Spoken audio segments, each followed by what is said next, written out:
I didn't mean to save his life. I just didn't want him to die at my table. The dinner rush had already blurred into a dull hum by the time he walked in.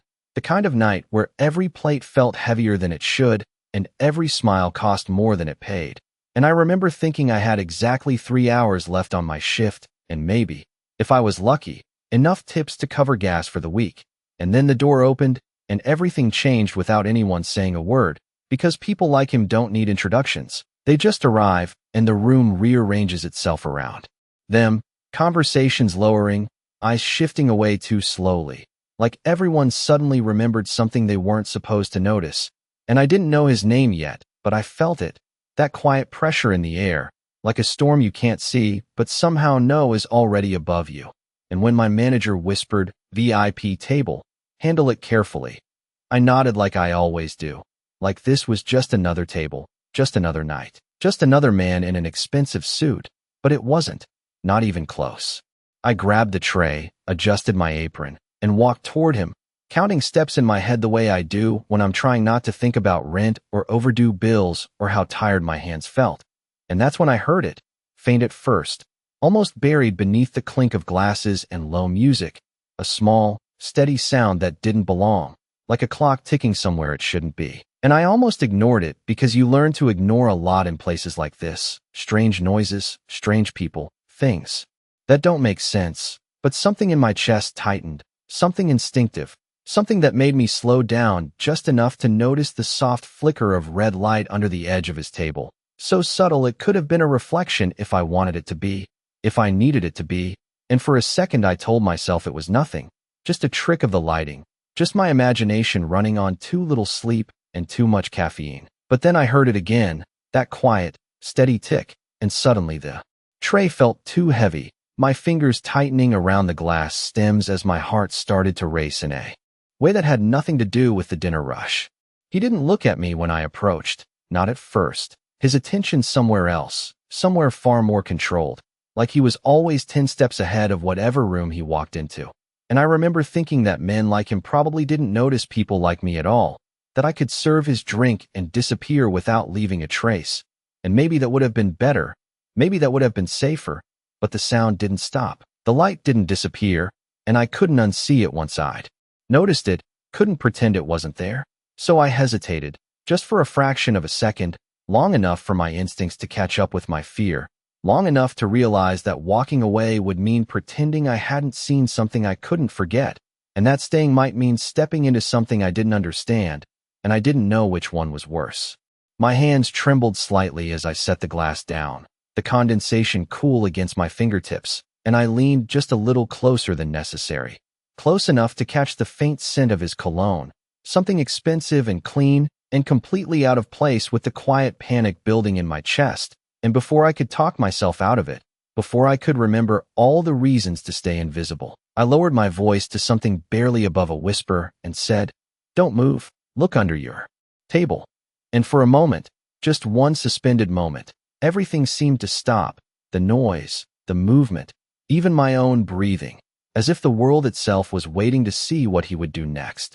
He did not flinch, and somehow that was worse than if he had, because the kind of man who does not react to a whispered warning is the kind of man who already expects danger, and for a split second I thought I had made a terrible mistake, that maybe he would ignore me, that maybe I had just crossed a line I could not uncross.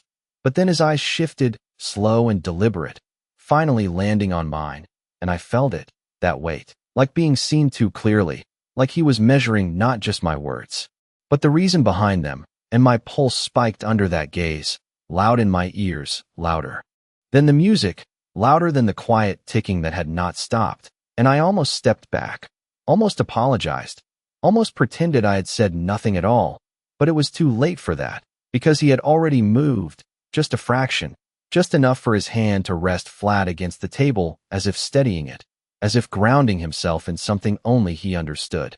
He did not look down immediately, and that was the moment I realized something I had not considered before, that a man like him does not rush, not even when someone whispers a warning in his ear, not even when there might be something dangerous inches away, and instead he tilted his head slightly, barely noticeable, but it was enough for the man standing behind him. One of the ones I had not fully registered until now, to step forward with quiet precision, his movements controlled, his expression unreadable, and suddenly the air around us changed, subtle but undeniable, like the room had shifted into a different rhythm, one I was not supposed to be part of. I stood frozen, my fingers still curled around the empty tray, watching as the man crouched beside the table, his hand disappearing beneath it. And for a heartbeat, nothing happened, nothing at all, just the soft music, the murmur of distant conversations, the illusion of a normal night continuing around us. And then his posture changed, just slightly, but enough for me to notice, enough for something cold to settle in my stomach. And he did not say anything at first, just looked up at the man I now knew was not someone you warned lightly, their eyes meeting in a silent exchange that said more than words ever could. And that was when I realized I had been right, that what I had seen was real, that the ticking had not been in my head. And suddenly my breath felt too shallow, my chest too tight, because being right did not feel like relief. It felt like stepping into something I could not step out of. The man at the table finally leaned back slightly, his gaze never leaving mine even as everything around him shifted into quiet motion, another figure appearing at his side, then another, movements so smooth they barely drew attention, as if the entire situation was being contained without anyone else noticing, without the room ever understanding how close it had come to something it could not handle. And I realized then that this was his world, not mine, a world where danger was expected, managed, controlled, and I had just inserted myself into it without permission. My throat went dry as I took a small step back, instinct telling me to create distance, to disappear before anyone decided I had seen too much. But his eyes followed me, steady, unblinking, and there was something there I could not read, not anger, not fear, something sharper, something more focused, like I had become a variable he had not accounted for, and I felt it settle over me like a quiet claim, not spoken, not declared, but undeniable all the same. I should have walked away right then, should have returned to the kitchen, to the noise and the safety of being overlooked, but my feet would not move, not when the silence around that table felt heavier than anything else in the room, not when the man who had just been warned by a stranger was still watching me like I was the only thing that mattered in that moment, and I knew, with a certainty that settled deep in my bones, that whatever had just happened was not the end of it, it was only the beginning. I finally forced my feet to move, one step back, then another, the tray pressed tight against my chest like it could shield me from whatever invisible line I had just crossed, and I told myself this was where it ended, that I would turn, walk into the kitchen, and let the night swallow what had just happened. But I only made it 3 steps before a voice stopped me, low and controlled, the kind of voice that did not need to be raised to be obeyed, and I knew without turning that it was him. Stay. It was not loud, not sharp, but it landed with a weight that made my breath catch, and for a second I considered ignoring it, pretending I had not heard, pretending I was just another waitress moving through a crowded floor, but something in the way the room had shifted told me that was not an option anymore. So I stopped, my back still turned, my heart pounding so hard it felt like it might give me away, and slowly, carefully, I turned to face him again. The men around him had already moved, subtle and precise, one standing closer to the table, another near the edge of the room, their presence blending into the background so seamlessly that anyone not looking would miss it entirely. But I saw it now, saw the pattern, the quiet control, and it made my stomach tighten because it meant this was not chaos. This was management. This was a situation already being handled by people who had done this before. He stood then, not in a rush, not with any visible tension, just a smooth shift from seated to standing that somehow made him seem even taller, even more imposing. And when he stepped closer, the space between us felt too small, like I had been pulled into something I could not step out of. And up close his presence was sharper, clearer, every detail more defined. The faint crease between his brows, the steady focus in his eyes, the way he looked at me like he was trying to understand something that did not fit into his world. "What did you see?" he asked, and it was not really a question, more like a test, something measured and deliberate. And I swallowed, my mouth suddenly dry as I tried to find words that would not make this worse, words that would not pull me deeper into whatever this was. "I heard something," I said, my voice quieter than I intended, but steady enough to hold, a sound that did not belong. And there was a light under the table. Just for a second, I was not sure, but I thought you should know. I expected him to dismiss it, to nod and let me go, to treat me like a passing inconvenience. But he did not look away, did not break that steady focus. And for a moment the noise of the restaurant seemed to fade again, like everything outside this small space had been turned down, leaving just the two of us and the quiet understanding that something important had just happened. "You were not sure," he repeated, and there was something in the way he said it that made my chest tighten, not doubt, not accusation, but something closer to curiosity, like he was more interested in why I had acted than whether I had been right. I shook my head slightly, forcing myself to meet his gaze even though every instinct told me to look away. "No, I was not," I admitted. But I did not want to be wrong. That seemed to catch his attention in a way nothing else had. A subtle shift in his expression, a flicker of something I could not name. And for the first time since this started, I felt something else beneath the fear, something quieter, something like the realization that I had made a choice he understood.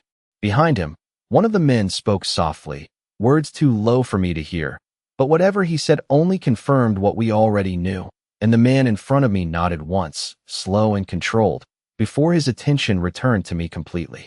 "You should not have noticed that," he said, not as a warning, not as a threat, just a simple statement of fact, and something about it sent a chill down my spine because it meant I had stepped into something hidden, something meant to stay unseen, and now I was part of it whether I wanted to be or not.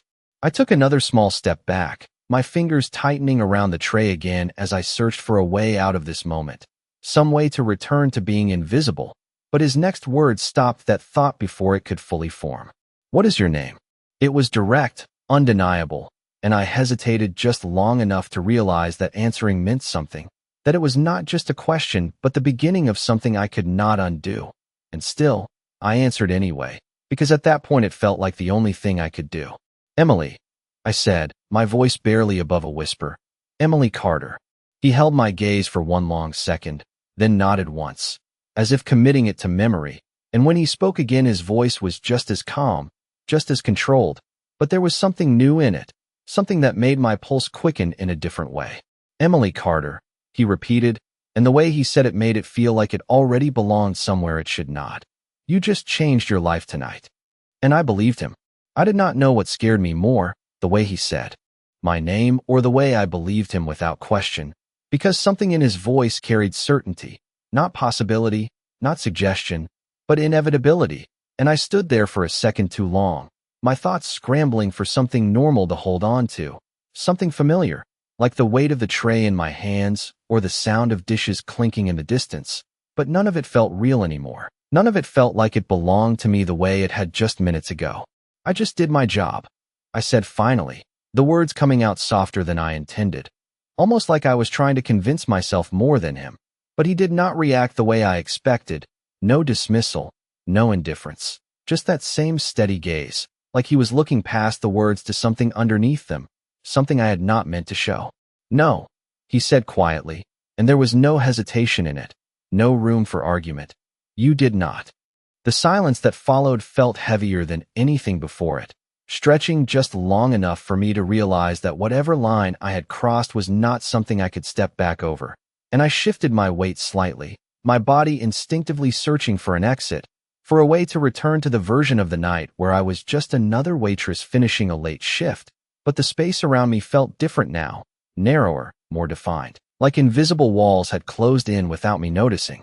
Behind him, the men continued to move in quiet coordination, one speaking into a device I could not see, another guiding a couple away from the far side of the room with casual ease, their actions blending so seamlessly into the flow of the restaurant that no one seemed alarmed, no one seemed aware that anything was wrong, and that realization sent a chill through me because it meant this was not chaos, this was control, complete and practiced, and I was standing in the center of it without understanding the rules. "Can I go back to work?" I asked, the question slipping out before I could stop it.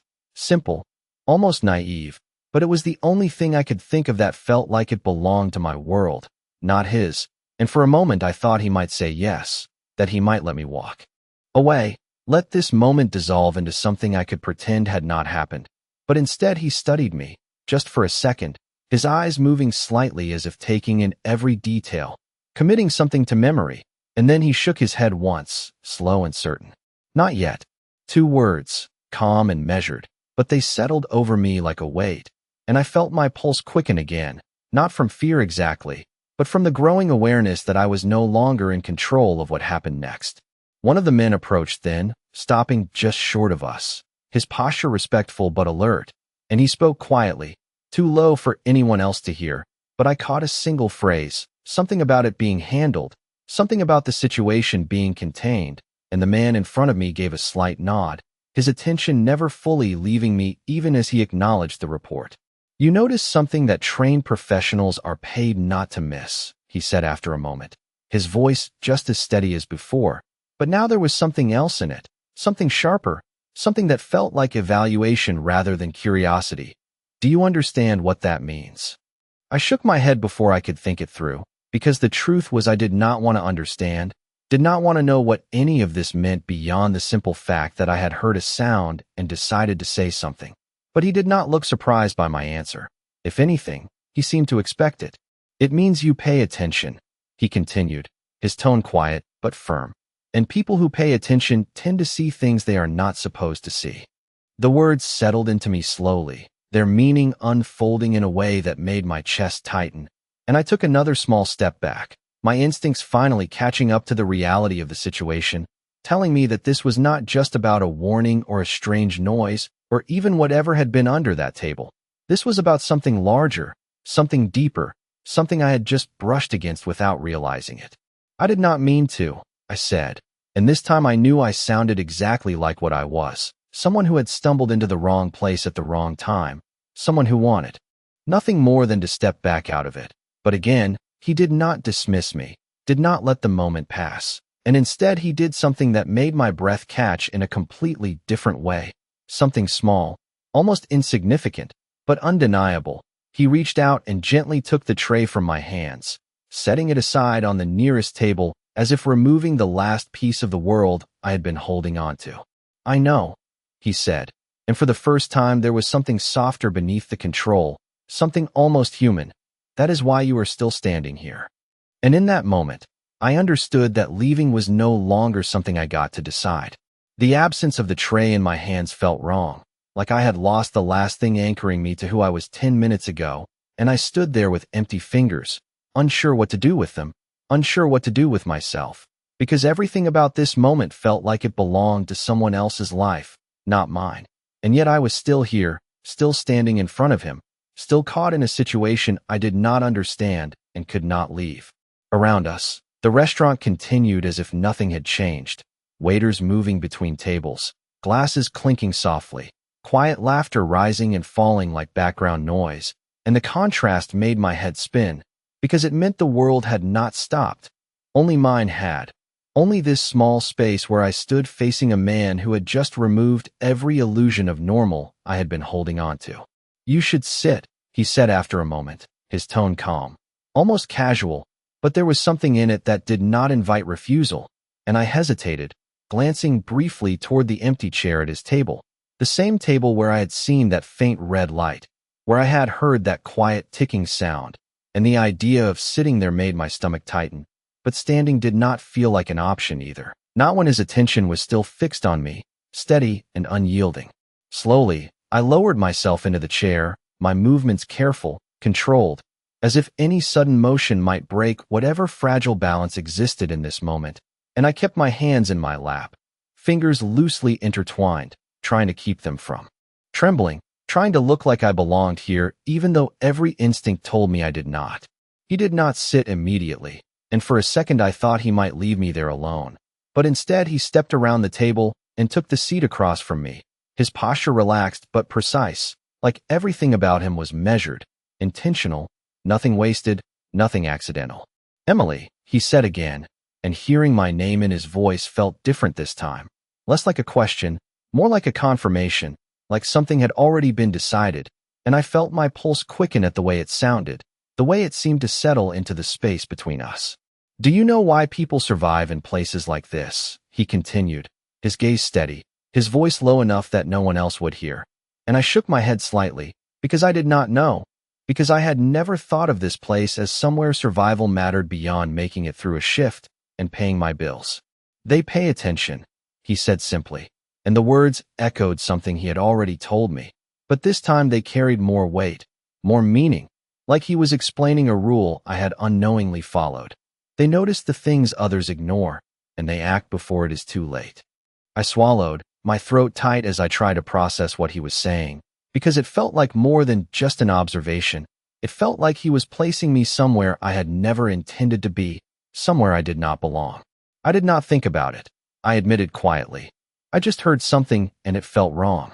He watched me for a moment, his expression unreadable, and then he nodded once, as if that answer confirmed something he had already suspected.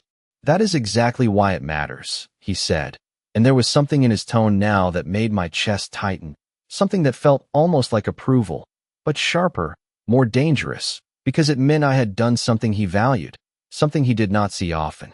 Behind him, the movement had slowed, the quiet urgency fading into something more controlled, more settled, and I realized that whatever had been under that table was no longer there. Whatever threat had existed had been removed so cleanly that it was as if it had never been there at all, and the realization made me uneasy, because it meant things could disappear just as easily as they appeared in his world. You should not go home alone tonight, he said suddenly, and the shift in topic caught me off guard, my eyes widening slightly as I tried to understand what he meant, why he would say that.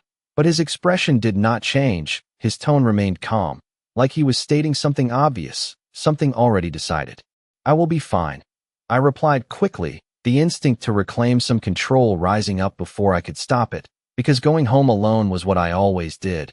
It was normal, it was safe, it was mine, but he shook his head slightly, cutting off that thought before it could settle. No, he said, just as calmly as before. You will not. The certainty in his voice made my breath catch, not because it sounded threatening, but because it sounded absolute, like he was not offering help, he was stating a fact, and I felt something shift inside me, a quiet realization that this night was not over, that whatever had started when I leaned down and whispered those words had not ended when the danger was removed. It had only changed shape, and now I was part of something I could not see, something I did not understand, but something that was already beginning to close around me. The way he said it stayed with me, not the words themselves but the certainty behind them, like he had already seen something I had not, and I sat there trying to hold on to the version of reality where I could still decide things for myself, where I could still stand up, clock out, and drive home like any other night. But that version was slipping, piece by piece, and I could feel it happening even if I did not fully understand why. I always go home alone, I said, quieter this time, not as a challenge but as a statement, something grounded in routine, something that belonged to my world and not his, and for a moment I hoped that would be enough, that he would hear it and let this go. Let me go. But his expression did not change, his eyes still steady, still focused in a way that made it clear he was not listening to what I said. He was listening to what I did not say. Not tonight, he replied, just as calmly as before, and there was something in the way he leaned back slightly, something controlled and final, that made it clear this was no longer a discussion. It was a decision, one he had already made.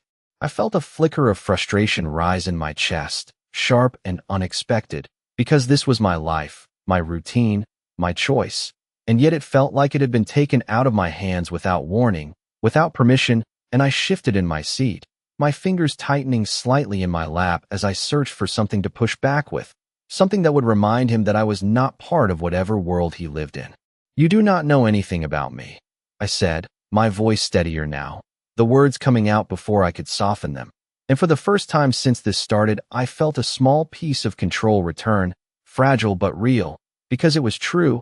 He did not know me, not really, not beyond a name and a moment, and that should have mattered. But instead of reacting the way I expected, instead of dismissing me or pushing harder, he simply watched me, that same unreadable focus settling over me again, and then, slowly, he nodded once. You are right, he said, and the agreement caught me off guard, enough that I hesitated, unsure where he was going with it, unsure how to respond to something that was not resistance but acknowledgement. I do not know anything about you, he continued, his tone even, almost thoughtful, but I know what happened here tonight, and I know what it means. The words landed heavier than anything else he had said so far, because they shifted the ground beneath me, moved the conversation away from who I was to what I had done, and suddenly it felt less personal and more inevitable, like I had triggered something that could not be undone. I opened my mouth to respond, to argue, to say something that would push this back into something manageable, but before I could, one of the men stepped closer again, stopping just within his line of sight, and spoke quietly, his voice too low for me to catch more. Then a few words, something about a perimeter, something about timing, and I felt a chill run through me as I realized this was still happening. Whatever this was, it was not over. It was just being handled somewhere I could not see. He listened without interrupting, his attention shifting just enough to acknowledge the information. And then he gave a small nod, a signal that seemed to carry more weight than it should, and the man stepped back immediately, disappearing into the background as if he had never been there at all. When his gaze returned to me, it felt sharper, more focused, like whatever he had just been told had confirmed something that now included me whether I wanted it to or not. Someone set that up, he said quietly, and even though he did not specify what that meant, I knew exactly what he was referring to: the faint light, the ticking sound, the thing under the table that had not belonged there, and my stomach tightened as the reality of it settled in more fully, because noticing something was one thing, but being connected to it, even indirectly, was something else entirely.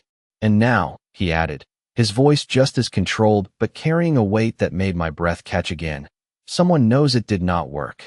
The implication hit me slowly, but when it did, it settled deep, heavy and undeniable, and I felt the last piece of my earlier certainty fall away, because this was not just about what had happened, it was about what came next, and for the first time since this started, I realized that going home alone was not just routine anymore. It was a risk I could not measure, not in miles, not in minutes, not in anything I understood, and the silence that followed stretched just long enough for that realization to take hold, to settle into something real, something I could not ignore. "I will have someone take you home," he said then, his tone softer than before, but no less certain. And this time I did not argue, did not push back, because something inside me had shifted, something that understood that this was no longer about control or choice. It was about something else entirely, something I had stepped into the moment I decided not to ignore a sound that did not belong. And as I sat there, looking at the man across from me, I realized that whatever path my life had been on before tonight had already changed direction, and there was no way to turn it back. I did not argue after that, not because I fully understood what he was saying, but because something inside me had already started to accept it, a quiet shift that replaced resistance with awareness, and I hated how quickly it happened, how easily my instincts adapted to something that should have felt completely foreign. But the truth was I had already crossed into his world the moment I chose to speak, and now I was just catching up to that reality. He stood first, smooth and deliberate, like every movement had already been decided before it happened, and when he stepped away from the table the space around us seemed to move with him, people adjusting without realizing why, the room bending in small, almost invisible ways that made it clear he was the center of something much larger than I could see. I remained seated for a second longer, my hands still resting in my lap, my mind trying to piece together what came next, until one of the men approached quietly and gave a small nod in my direction, not rude, not forceful, just a silent indication that I was supposed to follow, and I pushed myself to stand, the chair scraping softly against the floor as I did, the sound louder in my ears than it should have been. I glanced toward the kitchen instinctively, toward the place where my shift still existed, where my name was probably being called, where my manager was likely wondering where I had gone, and for a brief moment I considered walking back there, grabbing my bag, pretending none of this had happened, but the thought faded almost as quickly as it came, replaced by the understanding that I could not return to something that no longer fit the reality of the night. The man led me through the restaurant, not rushing, not drawing attention, just a steady path toward the side exit, and I became aware of how carefully everything was being managed, how no one stopped us, how no one questioned why I was leaving mid-shift, and that realization settled heavily in my chest because it meant this was not spontaneous, this was orchestrated, controlled in ways I did not understand. The door opened quietly, and the cool night air hit me immediately, sharp and grounding, a stark contrast to the warm, dim interior I had just left behind. And for the first time since this started, I took a deeper breath, trying to steady myself, trying to reconnect with something real, something familiar. But even the outside world felt different now, like I was seeing it from a distance rather than standing inside it. A black car waited at the curb, its engine running softly, headlights cutting clean lines across the pavement, and I hesitated just for a moment at the sight of it, because getting into that car felt like another step, another line crossed, something that would take me further away from the life I knew. But the man who had guided me here did not speak, did not push. He simply waited, his posture calm, his presence steady. And I realized that the choice, if there ever had been one, was already gone. "Where are we going?" I asked quietly, turning slightly as I noticed him approaching from behind, his steps measured, his presence just as controlled as it had been inside. And when he stopped beside me, the air seemed to shift again, that same quiet intensity settling over everything. "Home," he said simply, and for a second I almost laughed, not because it was funny, but because it sounded so normal, so ordinary, and yet nothing about this felt normal anymore. Not the way I had been pulled from my shift, not the way the situation had been handled, not the way he spoke like everything was already decided. "My home," I clarified, needing to hear it, needing something solid to hold on to. And he looked at me for a moment, that same steady gaze, before giving a small nod. "Yes," he said, and there was no hesitation in it, no ambiguity, just certainty, and I felt something in my chest ease slightly, not fully, not completely, but enough to take a step forward, enough to move toward the car. The door opened before I could reach for it, another detail handled without effort, and I paused at the edge, my reflection. Faint in the dark glass, a version of myself that looked the same but felt completely different, and I realized then that this was the moment I would remember, not the warning, not the table, but this, the second where I chose to step into something unknown, because turning back no longer felt possible. I lowered myself into the seat, the door closing softly behind me, and as the car began to move, pulling away from the curb, I looked out the window at the restaurant growing smaller in the distance, at the place where my night had started, and I knew, with a certainty that settled deep and quiet, that I was not the same person who had walked in there just a few hours ago, and whatever came next, there was no going back to who I had been before. The city looked different from the back seat of that car, not because anything had changed, but because I had, and every streetlight that passed across the window felt sharper, every reflection clearer, like the world had tilted just enough for me to notice things I had never paid attention to before, and I sat there with my hands folded tightly in my lap, trying to steady my breathing, trying to convince myself that this was still just a ride home, that everything would return to normal the moment I stepped out of the car, but the silence inside felt too deliberate, too controlled, like even the quiet had been planned. He sat beside me, not too close, not too far, the distance measured in a way that felt intentional, and he had not spoken since we left the restaurant, not a single word, and somehow that said more than anything else could have, because it meant he did not need to fill the space, did not need to explain, did not need to reassure, and that realization made something tighten in my chest again, not fear exactly, but awareness, the kind that comes when you realize you are sitting next to someone who exists on a level of control you have never experienced before. I watched the city pass by, familiar streets turning unfamiliar under the weight of everything that had happened, and I found myself replaying the moment over and over again. The faint ticking, the flicker of red light, the decision to speak, and I wondered what would have happened if I had walked away, if I had ignored it like I almost did, if I had chosen silence instead of action, and for a brief second I wished I had, not because I regretted it, but because I did not understand the cost of what I had done, and that uncertainty sat heavy in my chest. "You are thinking too much," he said suddenly, his voice cutting cleanly through the quiet, and I turned my head slightly, surprised by the sound after so much silence, surprised by how easily he seemed to read something I had not spoken out loud, and I let out a small breath I had not realized I was holding. "I am trying to understand," I replied, my voice softer than I intended, because that was the truth. I was trying to make sense of something that did not follow any rules I knew, something that had shifted my life in a matter of minutes without asking for permission. He studied me for a moment, his gaze steady but not as sharp as before, and then he nodded once, like he accepted that answer, like it fit into whatever calculation he was making. "Understanding will come later," he said, his tone calm, almost patient. Right now, you just need to stay safe.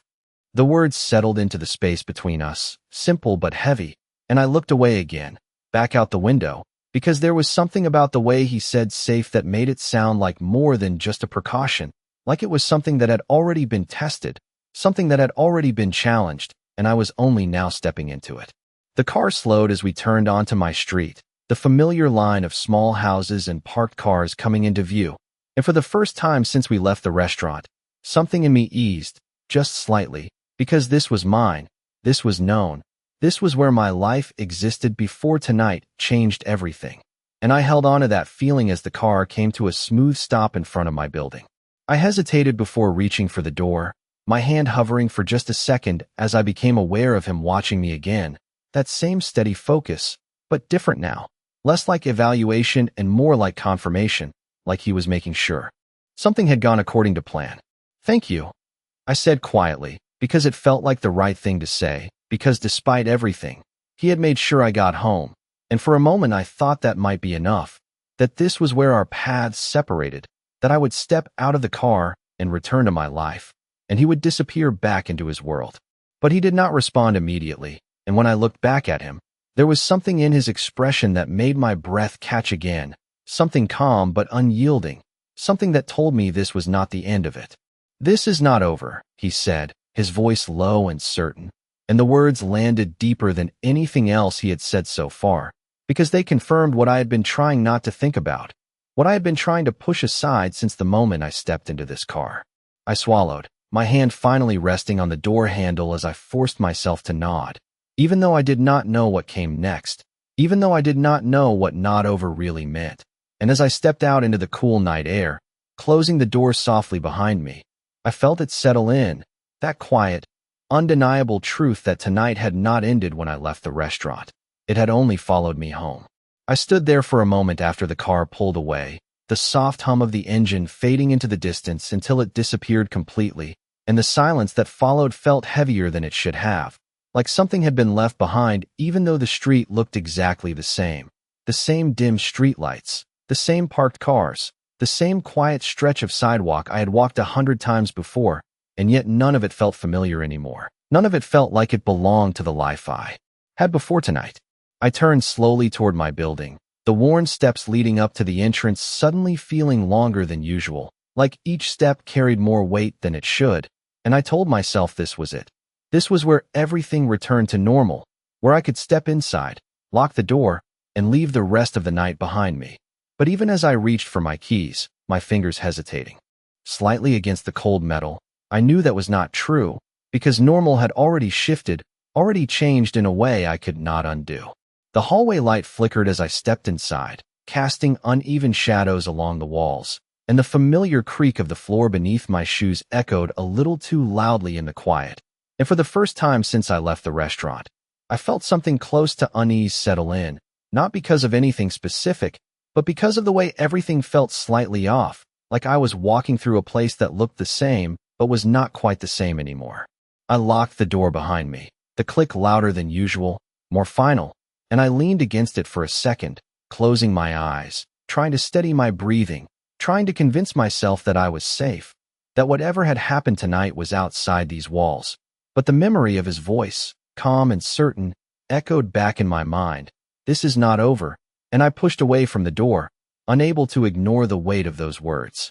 I moved through my apartment slowly, turning on lights one by one, each small action grounding me just enough to keep moving.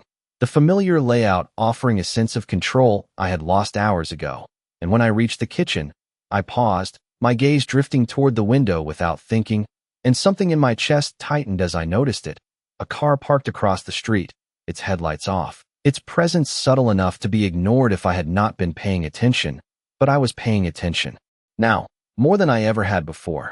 I stood there for a long second, my breath shallow, my mind trying to decide if it meant anything, if it was just a coincidence, just another car on a quiet street.